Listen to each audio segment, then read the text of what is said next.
伟哥，今天在哪里洗澡啊？我们家洗澡啊，还有狗呢，哦，可爱哈。你今天这样一进来啊，大概觉得这个洗衣机的状况是什么？一定是粉毛很多，其他的话我们还会检查看看咯。好，我们现在去检查。A few moments later.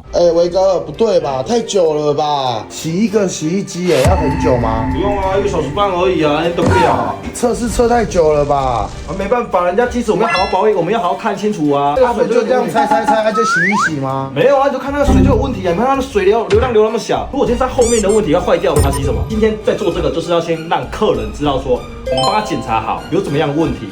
对吧？如果今天他机子有状况的话，我们就不要帮他洗，我们请他直接找维修。我们不是那种一般的那不良厂商，一定都是说里面测试完机子真没问题，我们才请他们洗。所以记得下次在洗的时候就是要这样子，不然你看它坏掉，你洗了它下次怎么用？